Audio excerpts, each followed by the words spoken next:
What's cracking, party people? It's your girl Nicole Banister, aka NIKKI BANZ. Today is Tuesday, so you already know the vibes. Welcome back to NIKKI BANZ Live! Oh yes, oh yes, oh yes. Welcome, party people. What's Gucci? Oh my goodness gracious. I am so glad to see all of you beautiful humans here today. And I have to start off today by saying that today is Women's Day in South Africa. So happy Women's Day to everybody in South Africa and beyond. As you can see, I wore the We Should All Be Feminist shirt, which is facts, okay? But I have to say that Women's Day in South Africa is so special. I mean, obviously, I am not South African, but I have been in and out of South Africa for the past 10 years. So what a special treat today to be celebrating Women's Day here this Tuesday on NIKKI BANZ Live with the one and only Bonnie Mbuli. Oh my gosh. Literally, I could not have even fathomed a more special and a more phenomenal guest to interview on Women's Day in South Africa, a woman who has had such a dynamic international career, a woman who is a Pan-African success story for her role in presenting and acting and producing. And I just think we're gonna have such a dynamic conversation about the state of women in South Africa and beyond, and all of her travels and what it means for her to be a South African woman moving all over the world, traveling, and being a representative and such a role model for so many women out there. So I'm so excited. I'm so honored. There's so many people tuning in. What's up, everybody? I'm looking through the chat right now, seeing lots of familiar faces. I know Bonnie is in the building. Bonnie, I'm going to bring you on soon, but I see so many other folks. I'm so grateful for all of you for tuning in. As many of you know, this month, August 2022, is the 1 year anniversary month of NIKKI BANZ Live. Honestly, I cannot believe that it's been a whole entire year since I've been doing this show. I'm so grateful to every single guest who comes on. There's such a dynamism of the guests who come on and of the conversations that we have. You know, people who I bring onto this show have followings. They have platforms. They are people who are truly fierce advocates, role models, people that we look up to, whether they're actors, dancers, singers, content creators, entrepreneurs. And we have such raw and honest conversations, right? It's not about the fact that these people have the big platforms that they do. It's really what they do with those platforms. It's about how these people are able to overcome challenges and hurdles and stresses so that we too can all learn from those experiences. And honestly, it's been so incredible to have guests on this show from over 30 different countries, from South Africa, Nigeria, Kenya, Tanzania, oh my goodness gracious, from Zambia, from Papua New Guinea, from the US, from Mexico. Like, the guests who are coming on this show are just phenomenal, and it's my honor and my pleasure to bring these dynamic, exclusive, thoughtful conversations to you. So honestly, from the bottom of my heart, thank you all for being here with me, for joining me every single Tuesday for NIKKI BANZ Live! So if you're not already following me on Instagram, you already know the vibes at They Call Me Banz, B-A-N-Z. Also, go ahead and subscribe to my YouTube channel. Just type in Nicole Banister. You're going to find your girl. I upload all of my interviews from NIKKI BANZ Live onto YouTube. So please go ahead and subscribe to that channel. If you haven't watched my brand new TV show, Start It Up, you need to do so. I'm telling you, it's so cool. These student entrepreneurs from all over the world who are pitching their social impact business ideas and sharing those with the world in the hopes of winning $40,000. So go watch Start It Up. It's on YouTube right now. Go do that. You can find it at the link in my bio. I want you all to watch. So let me just also say one more time, it is Women's Day in South Africa, and this is special because in 1956, 20,000 women in South Africa of all different races went to the Capitol. They went to the Union buildings in Pretoria, and they were protesting passbooks. So under apartheid South Africa, women and black people in South Africa had to carry like an internal passport. It was called a passbook. They literally could not move around freely in their own country without having this passport, right? This passbook. It's one thing to have to cross a border and produce a passport, but imagining being jailed or even murdered in your own own country moving around because you didn't have a pass, okay? So 20,000 women of all races came together to protest the segregation, the anarchy, the tyranny placed upon Black people under apartheid South Africa. And we celebrate those 20,000 bold, fierce, fearless women who marched and who protested on this day. So we know that International Women's Day is celebrated on March 8th, but in South Africa, we celebrate National Women's Day on August 9th. So today is the day, and like I said, no better guest to have as we honor Women's Day than the one and only Bonnie Mbuli. So party people, it's time. I've given you all my intros. You know I like to do all my little spiels at the beginning, tell you all about the show and what's coming up and what's cracking and why it's important. So we've done all that. Now it's time to bring on the woman of the hour, the one and only Bonnie Mbuli. Like I said, she is an internationally renowned actress, presenter, and honestly, she's a personality, right? She's one of the only people in South Africa telling it like it is at all times, and she is all over the world doing what she loves. So I cannot wait to have her on now, and I'm gonna bring her on in just a moment. Bonnie, it's your time to shine, baby girl. Cannot wait to have this conversation with you. You know I like my sound effects, so I'm gonna give y'all a little drum roll. I'm gonna bring Bonnie on. Here we go, party people. Here we go, here we go, here we go, yo. Here we go, yo. Here we go, yo. Here we go, here we go, here we go, yo. Okay, give me just one moment to bring her on. Oh my gosh, I'm so excited. I can't even like bring my guests on. I'm just like, here. All right, party people, the one and only Bonnie Mbuli coming in hot just now. Oh my goodness. I love those sound effects. Oh what is going on? They're so fun, right? Sound effects all day, every day. Like, I can't wait. When they come on, like, okay, when's the next one? When's the next one coming on? I will make sure to give you sound effects throughout this entire conversation, Bonnie. You're such a star. Happy anniversary for your show. Oh, thank you so much. Thank you for helping me celebrate by coming on today. I'm so honored to have you here. It's my pleasure. It's an absolute pleasure. Thank you for inviting me. Oh my goodness. Absolutely. This is so special, Bonnie. And I always like to start off my show by telling folks how I know the guests who are on my show. Because people always ask me, like, Nicole, how do you know these people who come on your show? And honestly, and you and I have such a fun story. We've actually known each other for what, like 5, 6 years now? It's been like quite a long time. Yeah. That we've been quite a long time. Yeah, we've been like orbiting each other in Cape Town. I think the very first time I ever met you was at your sister Koketso's birthday party. I think that was the first time I ever met you. That was in like 2016 or something like that. Yes. And since then, I've known you, I've known your ex-husband, I knew your ex-partner, I knew your kids, like I know your sister, like we've always just been kind of like around each other, and it's been just such a joy to bump into you at different events or even outside of Ahsoka, you know, just anywhere. I was like, oh, you are listing all my X, that, X. I've got an X for everything. Sounds like I've got everything X. An X everything. You know, we all do, you know, it's all good. Oh my God. Well, Bonnie, honestly, this is so special. Like I said, like I was saying before, it's Women's Day in South Africa today. So what a special opportunity for us to have this conversation. And it's funny because I don't think either of us are even in South Africa right now. No. But happy Women's Day to everyone in South Africa and everyone who celebrates Women's Day today, wherever they are. Yes, wherever they are in the world. So I'm in Los Angeles, California right now. I'm in La La Land, which is where my parents are. What about you? Where are you, Bonnie? I am in New Orleans, baby. Woo! But apparently in New Orleans, they say it like this. They say bebe. Bebe. Yeah. I mean, New Orleans, baby. New Orleans, baby. You know, okay. so this place is wild. It is wild here. I was going to say, my dad's family, a lot of my dad's family is actually from New Orleans, and they say Nolans. That's how they say it, Nolans. No, yeah, Nolans, yeah.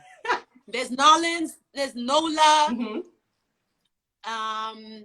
Yeah, those are the ones I've learned so far. But I have never been to a place like this in my life ever before. Uh-huh. Now, the fact that I'm going to be here for a couple of months shooting here is like, also just messing with my mind. But yeah, well, get my head around that. Okay, well, I definitely want to talk about that. I want to talk about like what's on the horizon. I want to talk about you being based in the US in the next couple of months. I want to talk about all those things. But I think before we jump into all of that, I want to talk about the dynamism of your career. Like, I don't think there's anyone in South Africa who doesn't know who you are. You are one of the most well-known personalities in the country, and obviously you have an international presence as well, and that's because you do so many different things, right? It's not just that you're, you know, an actress. Like, you're on TV shows, you're in movies, you're a presenter, you do live TV. There's so many different types of things that you do, and I want to know, was it always like that? Were you like, you know what, I'm a personality, I'm gonna share what I want with the world, or was that something that you built up to as time went on? Oh my gosh. First of all, I didn't even know my career would end up being what it is right now. Secondly, if you had listed all the things that you just listed to me about 30 years ago, I would have said, where is all that stuff going to come from? Because I'm not that personality. Like, I didn't see myself as having a personality that could do that. Wow. Because I've always been a very insular person, very kind of introverted. I've had to learn how to be extroverted over the years. And I'm also just private. Like, I'm a private person. So I would have said, no way. That stuff is not going to happen because I don't know how I'm going to pull all of that off. But over the years, my career has become what it's become. And I even personally think my career is dynamic just because of how it keeps surprising me. I mean, I don't surprise myself in terms of how hard I work and how much work I do put in and how much self-development I sow into my life. But for my career to be what it is now has been like, I have to pinch myself all the time.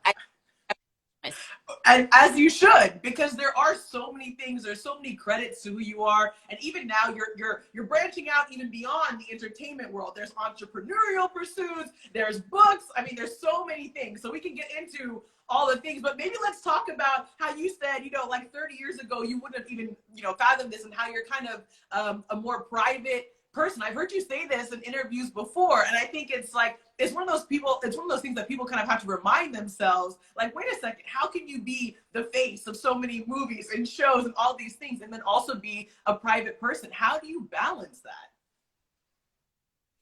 I don't know if I do balance it well. I still feel like I should be putting myself out there a whole lot more than I do. At the same time, I find that my being private really helps me create a world of imagination, a world where I can dream, a world where I can kind of formulate all these things that I want to become, and a world where I can feed these things. I find that I'm the kind of person who when I'm out there, I don't necessarily feel like I'm getting input. I feel like I'm out there to give. And only when I recluse to my private space do I feel like I can input into myself. I watch I listen to a lot of people. I listen to a lot of podcasts. I read a lot. I take in a lot from other people, but from a distance, not so much in a social space. And I was joking with somebody the other day, and I was saying, the one place I'm most comfortable is in front of a camera. I'm more comfortable in front of a camera than I am face to face with people. Wow. It's just my safe space.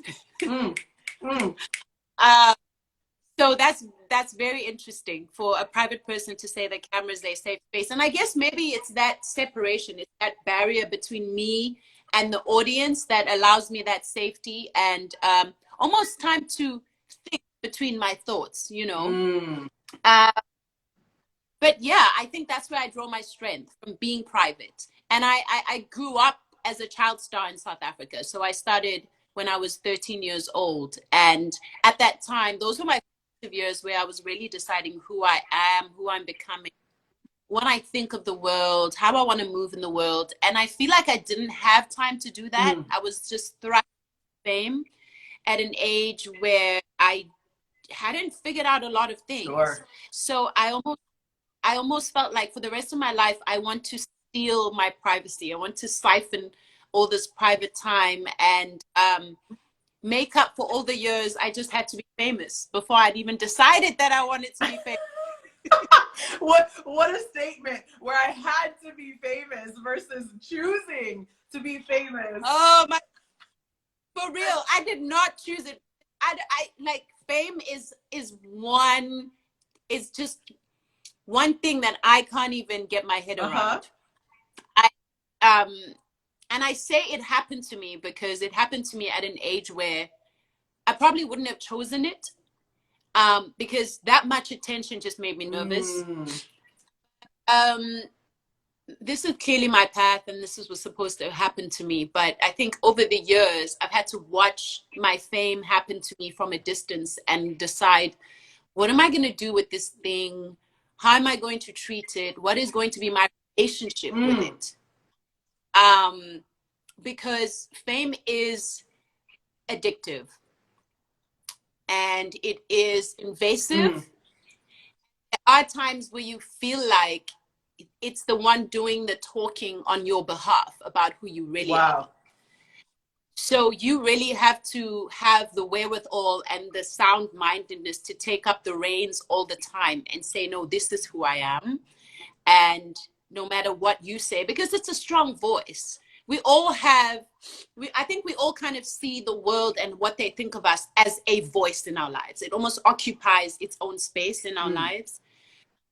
And it sometimes can seem louder and bigger than even what we hope we are, or what we think we are. So a lot of the times, it's sometimes a negotiation, sometimes it's a disaster, and sometimes it's a, no, I'm not doing this, not today. But with experience has come an ability to just, to know its place. I know where fame sits in my life and why it's there and what purpose I want to use it for.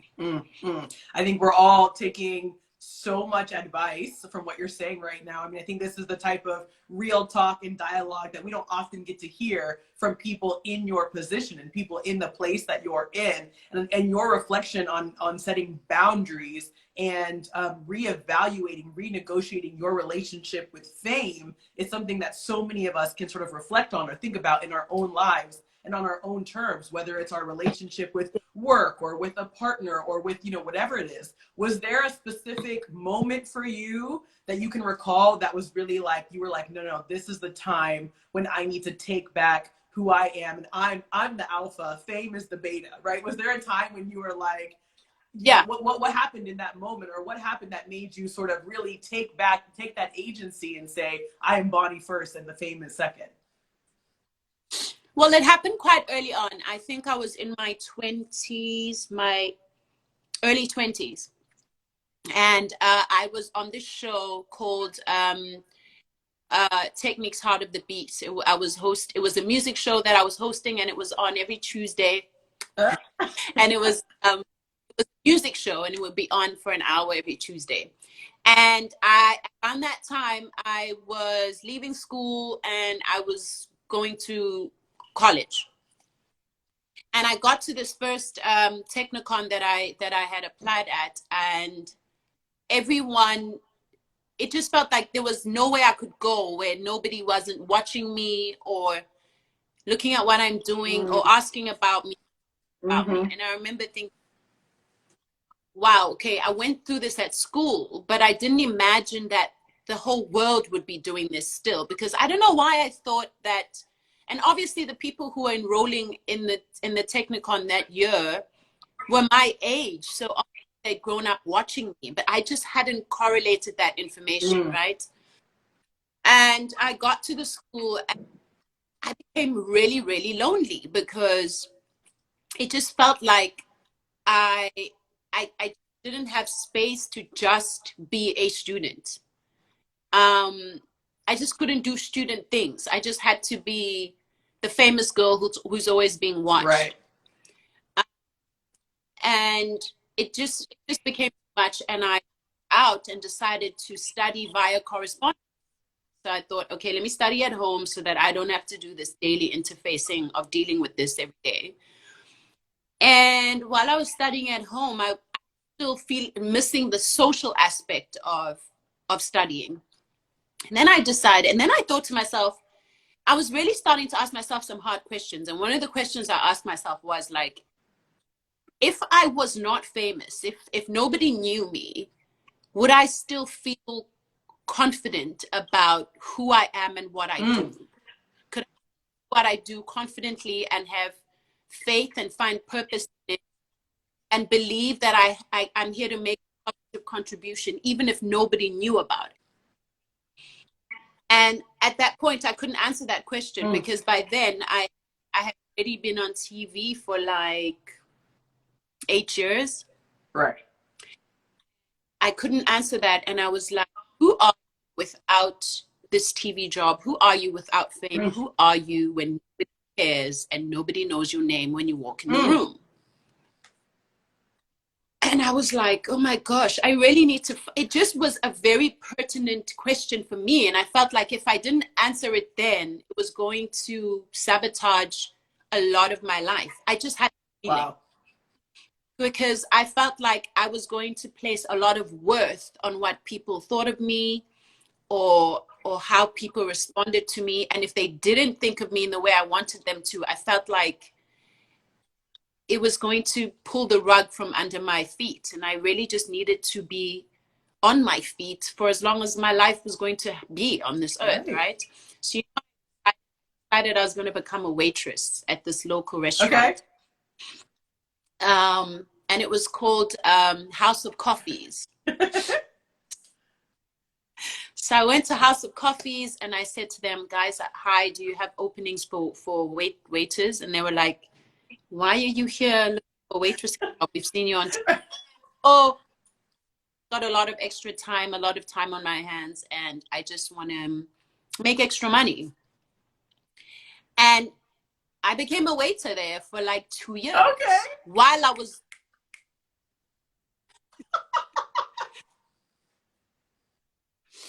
Because in a strange way, I really wanted to almost deconstruct what this thing was. I wanted to put it in its place. I wanted to know that I could interact with the world just as a young girl figuring it out. So I started working at this restaurant, and true as Bob, every time I came to a table to take people's orders, they'd be like, didn't I see you on TV? And I'd be like, yes, can I take the order? And they'd be like, what are you doing here? Are you broke? And I'd be like, no,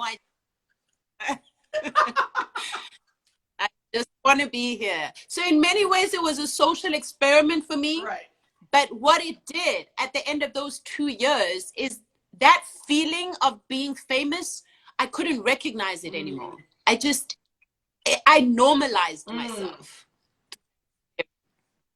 And after that, I just became a very carefree, like, oh, I do this thing for a living and it's a great job and I love it. But the other stuff, I'm not about it. And whether it's here or not, it's inconsequential. And because of that experience, I was able to really just open other doors of opportunity in my life that have allowed me to share myself in very vulnerable ways, like in my book when I wrote Eye Bags and Dimples.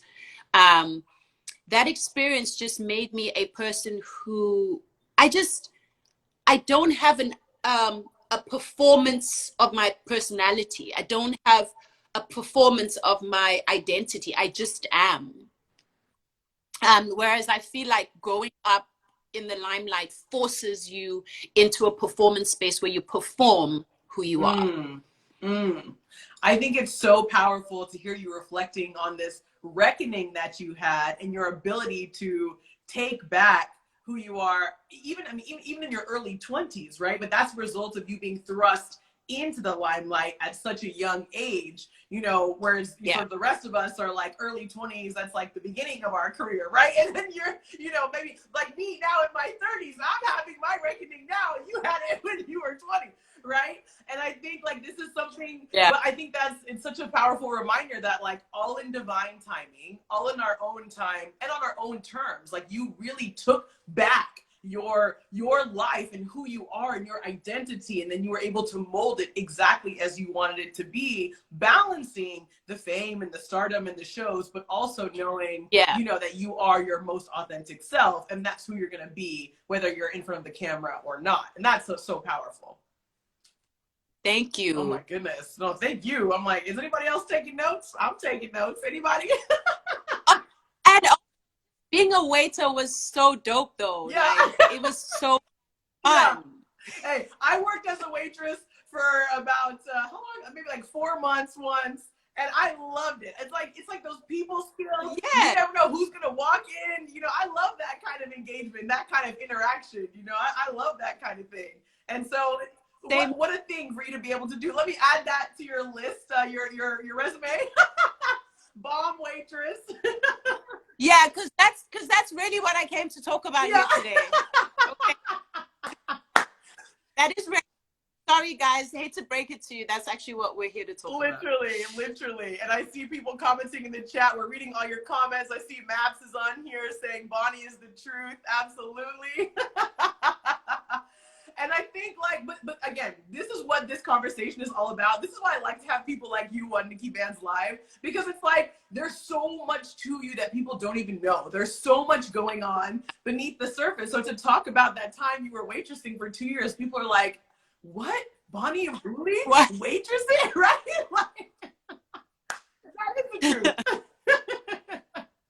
So I think I'll transition that. And I think what's super interesting is that your career hasn't only been in the South African context, right? You have been able to, you know, traverse into the UK market with shows like Noughts and Crosses, right? You've been in Hollywood with, you know, all sorts of incredible movies that you've done in Hollywood, Invictus, you know, being one of them. But you've been able to be in these radically different environments. And I think what's really interesting to me, and what I kind of want to talk about, is what it's like and what it means for you as a South African woman, as someone who has such an esteemed career in South Africa. What is it like for you when you move around to these other places and other countries, and sort of, I can imagine being one of the sole representatives of South Africa, being someone maybe that people don't know a lot about a country like South Africa. People, maybe your peers, your colleagues, you know, and what is it like for you to be this not even Pan-African, right? It's a cross-continental actress. What does that mean for you to take South Africa to the world? Wow. It's, first of all, taking South Africa to the world, that's like, what a mantle. Yeah. What a mantle. It's really humbling. It's really humbling, and it's really an honor. First of all, like, guys, being South African is a flex, okay? Anywhere you go, anywhere in the world, when people ask you where you're from and you say South Africa, people like lose their minds. They're just like, ah! I mean, you could start a church by being from South Africa. That's how wild it is. Like, Church of the South Africans. Hey. But first of all, so yeah, I want to say it's a flex. Like, being South African has never been more exciting and more potent, seemingly, in the world. In New Orleans, like, I just have to say, oh, I'm South African. I don't know what's going on. And people are like, oh, let me help you. Let me give you this. You can have these 5 beignets for free.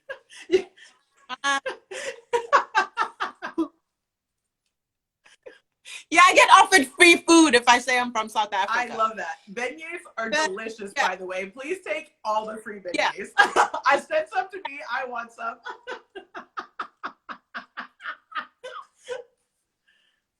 But, you know, one thing my job has taught me, and these experiences have taught me, is that we're all looking for one thing. We're all looking for authentic connections that help us really tap into who we are and the parts of ourselves that we can celebrate, can grow in, and share with the world. I think even just like, for example, one of the most important lessons I learned from acting is that if you think about it, every single show you've ever watched is actually just about relationship. That's what every show is about. All it is that you take the story of relationship and how people connect, they need for connection, and you put it in different contexts.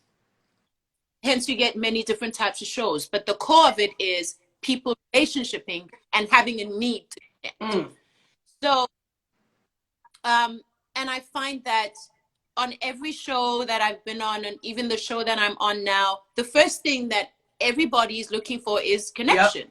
You know, even if it's a word that sparks it, even if it's an experience that sparks it, the minute people find a connection, their eyes light up. You know, whether it's like earlier on when you said you're in LA, and I was like, yeah, because I've lived in LA. So in a conversation here, I'd be chatting to someone and they'll be like, I'm like the other day we were reading, and I said to this actress, where are you from? And she was like, oh, I've been living in LA for the past while. And I was like, hey, I love LA. I've lived there, da da da da. And then that led to another conversation, which led to another conversation. But I think what people find most surprising is that people don't expect to have connection with someone who's all the way from South Africa. Right. But there are so many things to connect about. And right now, I think women are finding it easier to connect as well. And there are so many issues that touch all our lives, that intersect all our issues and our struggles in a way that is really unique, and in a way that we are all able to embrace each other through and advise each other about. And just, I feel like women are far more connected now than they've ever been before. I don't know why I feel like that, but it's like there's so many things that connects me to like 5 women I'll meet walking down the street in New Orleans, like immediately. Right. No, I'm with you completely on that, Bonnie. And I feel like for me, the only way to really describe it is like maybe like a consciousness shift. I feel like women in particular, especially women of color, are having this awakening, right? They're having this awakening of their purpose, of their passion, of their power. And because of that, we are connecting in ways that previously, yeah, it would make it seem like it was impossible. Someone from South Africa and someone from the United States to find anything in common. You would think we're so different. But that relationship seeking that you mentioned, it's like, how can we find these similarities? And once you start to find one, all of a sudden you find 100. There's so many similarities. Yeah. Absolutely. Yeah. And I think, you know, what's super interesting about your case is you have had all these different experiences. You have a dynamism of experiences, like we talked about at the beginning, that allows you to connect so flawlessly and seamlessly with people from anywhere. Oh, you live this place? Cool, me too. Oh, you filmed in this place? Oh, me too. Oh, you have kids? Me too, right? There's so many, you know, there's so many things that you can connect on. Do you find that it's pretty easy for you to meet people, whether, and you travel a lot, right? For shows, for work, for other things that you're doing. Do you find that like now it is pretty easy for you to connect with folks and make actual sort of like authentic relationships with people? Wow. So there's 2 answers to that. There's the fact that I'm becoming far more careful the older I become. Becoming a little bit more guarded, and I think a lot more before I offer myself or offer my time and my space and my energy. Because at a certain age, you're just like, oh, okay, I don't have to make a mistake again. Okay. I see you coming from a mile away. I talked 1, 2, 3, 4 characteristics about you already. I know are not going to work for me. So what I will do is I'm just going to sit on here and just watch you and no. Yeah. Right? Hard stop. Yeah. As you get older, you're like, no. I'm economic about who I share my time with and who I share my energy with, right? But on the other hand, because my career is growing really just exponentially, and in ways that I'm so grateful for, and in ways that are so powerful, I'm forced to come out of my comfort zones. I'm forced to try and be far more open. I wouldn't have thought that at 43 I'll be moving to a new country. Like that was just not, yeah, that's just blowing right, my mind. Right. A full-on move. And also just alongside that, like I didn't think that at 43 I'd be learning how to ride a motorbike, because I'm going to go play this role that requires me to ride a motorbike in this country that I like. It's just, you realize, oh my gosh, life is not done with me. So stuff up, I cannot be unreachable, I have to be malleable. Wow.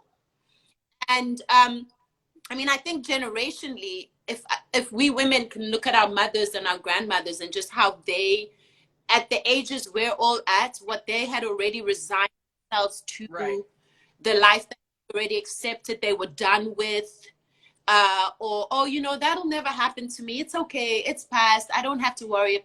We are like, bring it on. Right. I can and I will. Yes. Right? Yes. So at the same time, I know what to look out for, but I also have to be careful to keep myself open and to keep myself learning and to keep myself just vulnerable. You have seriously brought up so many powerful points right now. And I guess my question for you is, for all the women watching this, or maybe you're watching the rerun on YouTube, what advice do you have for women who are similarly trying to be vulnerable, trying to push themselves outside their comfort zones, but still setting hard boundaries that protect, you know, themselves and their energy? What advice do you have for women? Wow, I've got so much advice. First of all, like, just do not give up on yourself. Do not give up on your dreams. Do not give up on the dream that you have for yourself. We all have a dream for ourselves that we've pictured it. We know what it looks like. We know what it feels like. We know what it's going to make us feel like when we arrive at it. And it is possible at any age, at any time. It is possible. And I think that one thing I'd advise a lot of people is listen less to people about where you are at in your life. Listen less to what people have to say about what your life looks like. Yeah.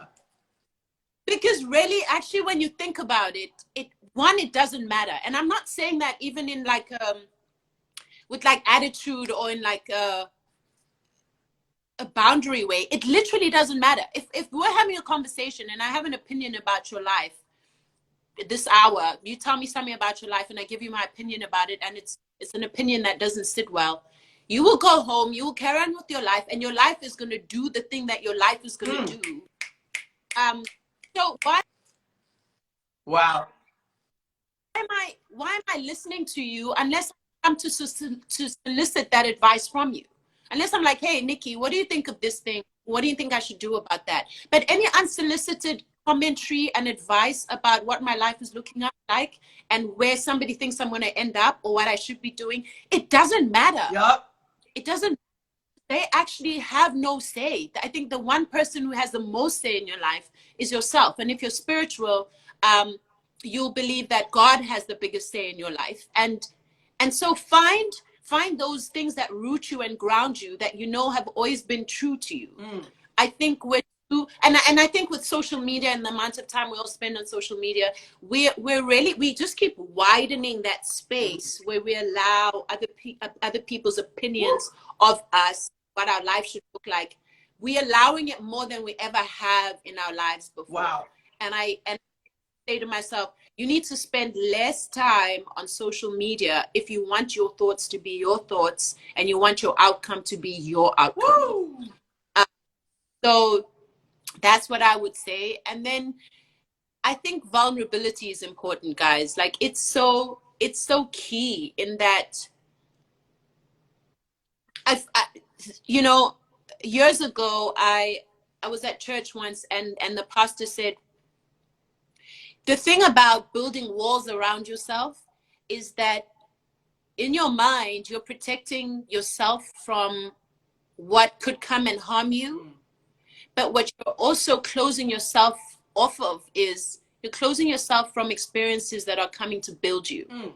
So there is actually no safety in self-protection. There isn't.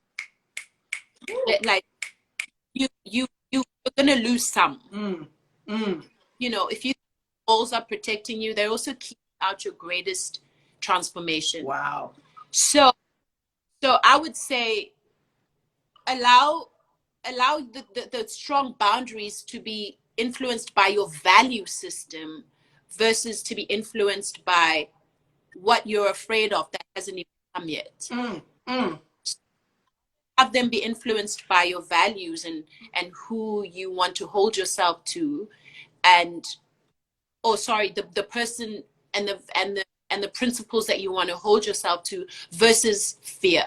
I think fear is the big.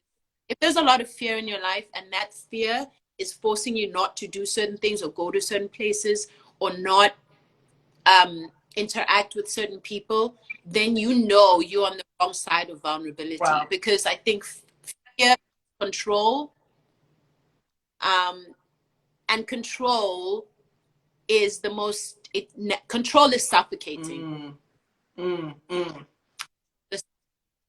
Yeah. Wow, Bonnie, this is, I'm like, there's so many gems you just dropped on us right now. I'm gonna give you a sound effect because I'm like, woo, girl.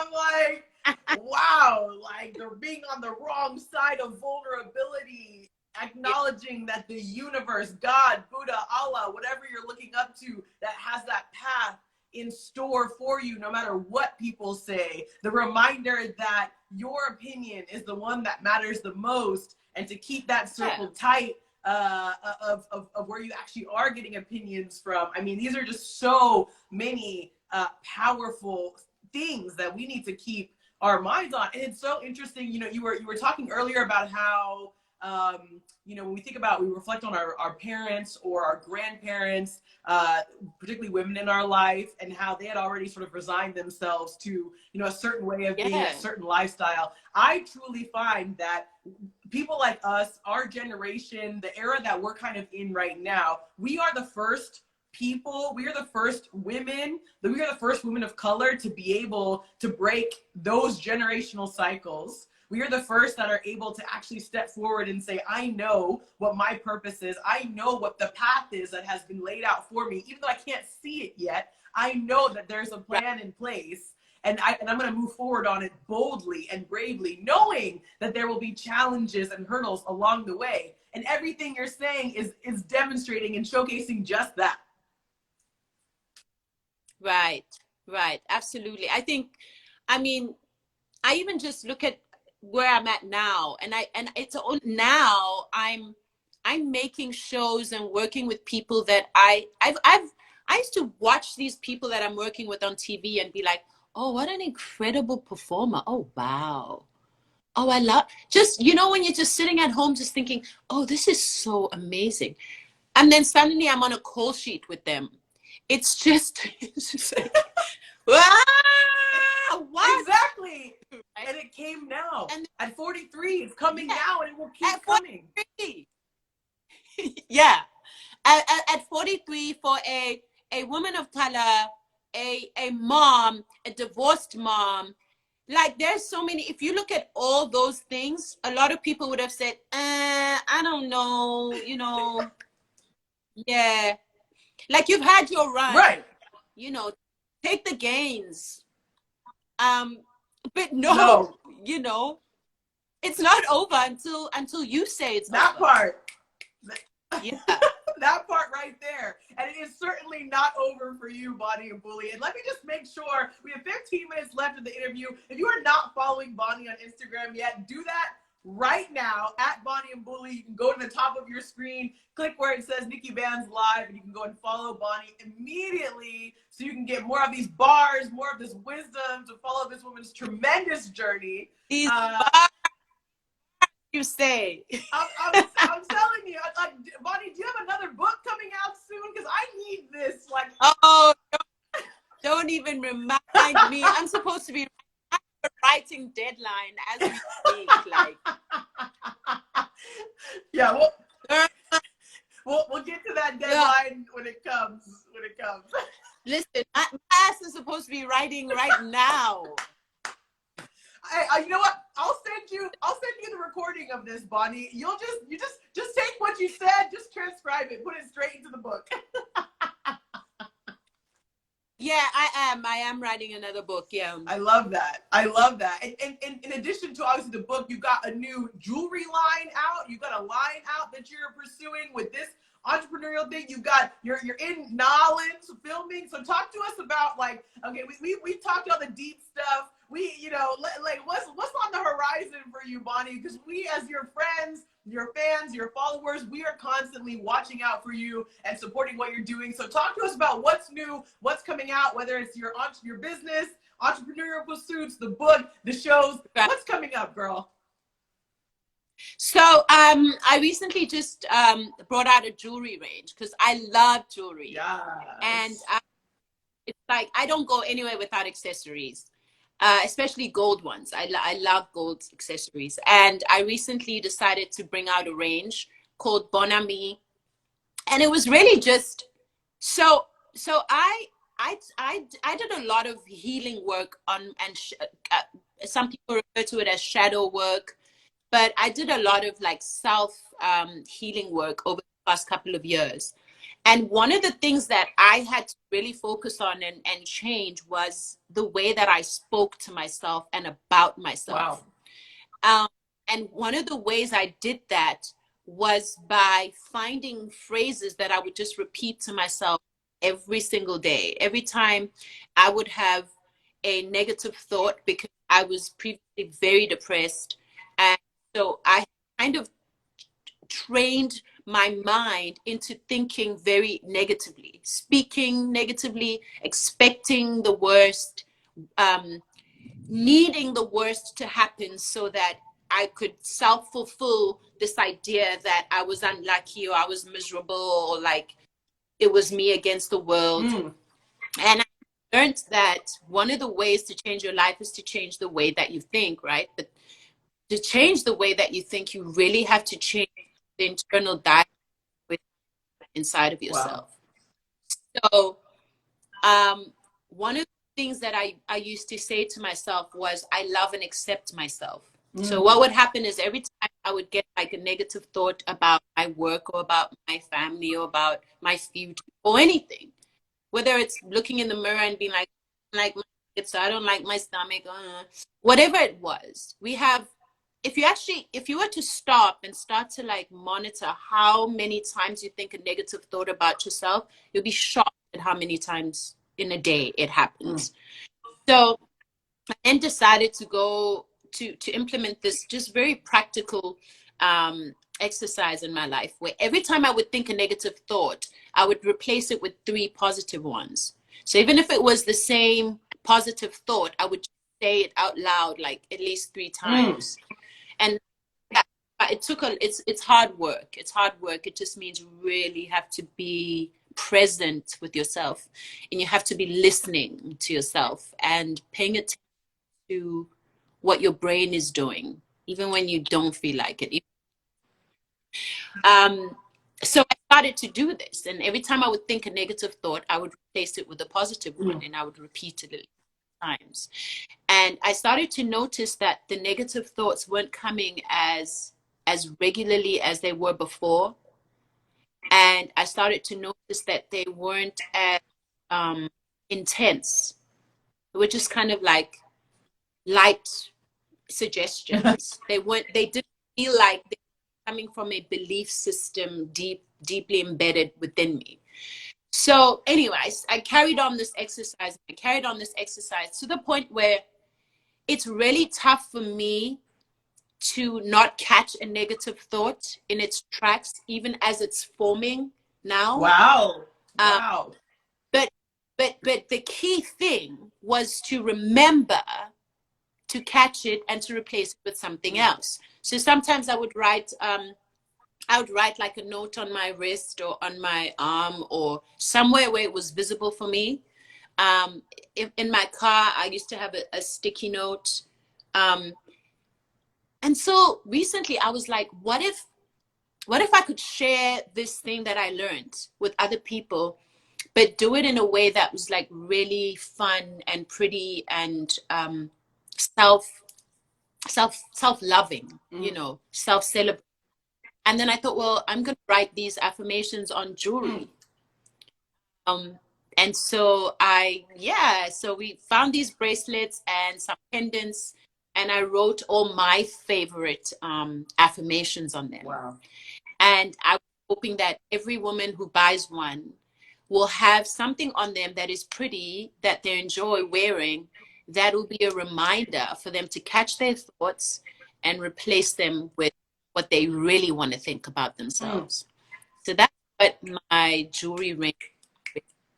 Wow. Wow. And I had no idea that that was the story behind Bon Ami. So to be able to hear that, I mean, that makes it that much more special, right? It's like, it's not just Black owned, woman owned business, which, you know, we love to support anyway, but now it's like, it's these affirmations, this part of you and your soul that you're sharing with all of us in the form of this jewelry, which is so inspiring. I'm about to go buy my piece right now. Yeah. Yeah. So, and then it just resulted in this jewelry range. And I've always wanted to take this entrepreneurial step in my life, but I really didn't want it to be profit driven, only profit driven. I mean, I want to make a profit.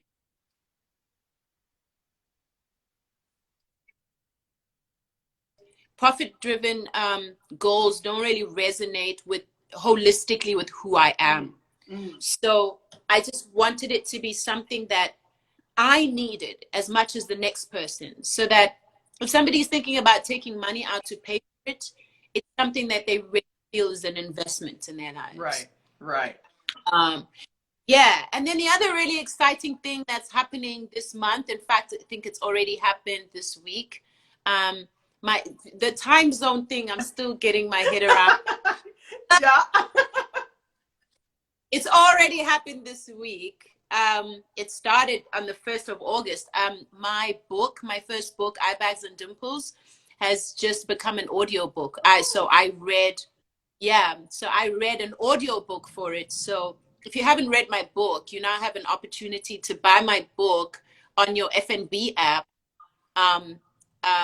from an online store called Bib, B-I-B, and they've partnered with F&B. So if you have an F&B app, you can actually buy my audiobook from your F&B app, and you can hear actually tell you my story in my own. Oh my gosh. Really, really satisfying and just so exciting. Yes, that's so much fun. And you think about all the people who, you know, are out taking long walks, or maybe they have a long taxi ride to work. Pop those headphones in and let Bonnie's sweet voice just, you know, just woo you, just talk to you.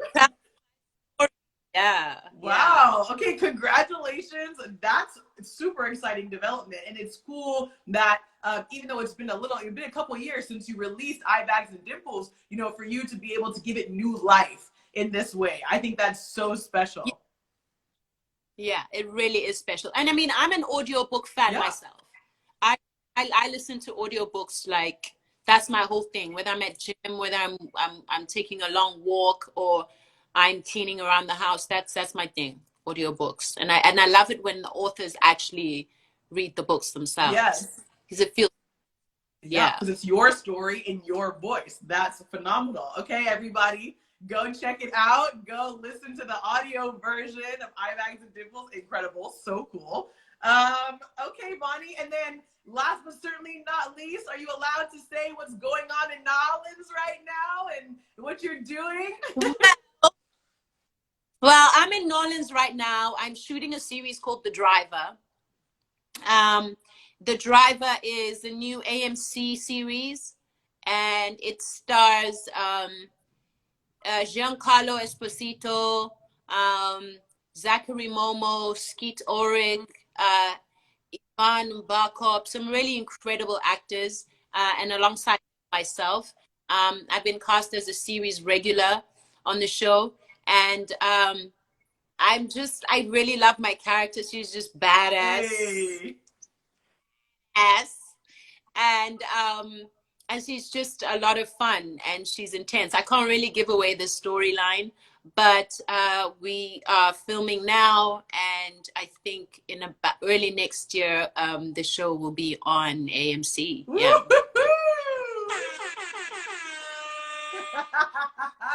There go that soundtrack. Had to bring the sound effects back for you, buddy. I love the sound effect.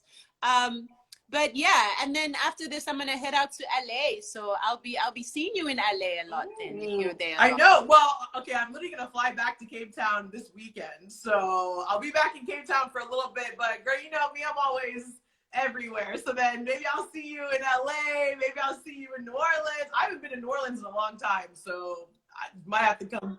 Oh, amazing. I hope you make it to New Orleans then. Yeah. You know, and I actually lived there, but I lived there when I was like 5 or 6. So I don't have any, you know, recollection of being there as an adult. So I might just have to come by, you know, watch you as you practice on your motorcycle, you know.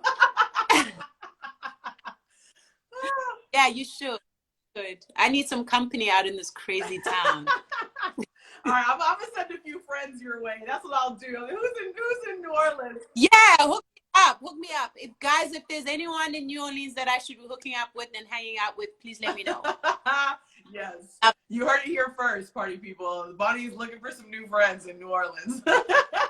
Yeah. So Bonnie, I know we only have a couple minutes left of this show, and I just have to say it's truly just been so incredible to connect with you in this way and to see your growth and your journey, to hear you talking about all the hard work that you've put in to be the best version of yourself, to reshift, to change that narrative with all those negative thoughts, and to just continue to just ooze that positivity that you do so you can be the best version of yourself, so that your career continues, you know, on and on and on. I mean, it's just truly so incredible. And as someone who's kind of seen you in the last 5, 6, 7 years, it has been a journey. The Bonnie I'm talking to today is not the same Bonnie that I met, you know, 5, 6 years ago. And that's so incredible to see. Thank you.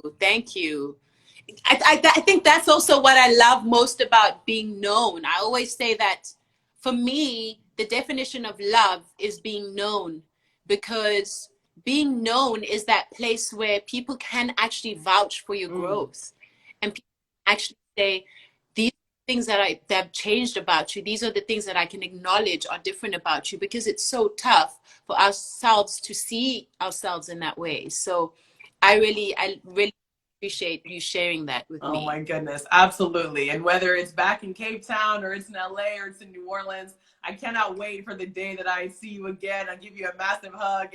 And honestly, shout out to your boys, Micaiah and Daniel. I hope that...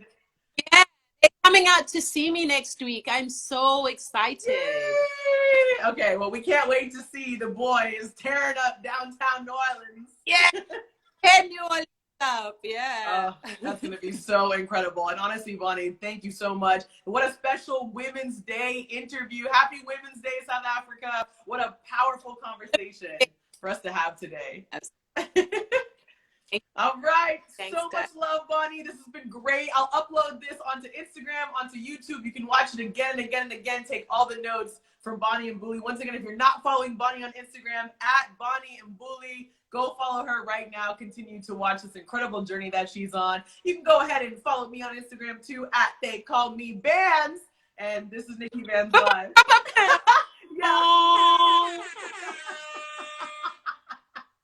I love it. Bonnie, you're a star. Thank you so much. Thank you. Thanks, Nick. Take care. You too. Bye, babe.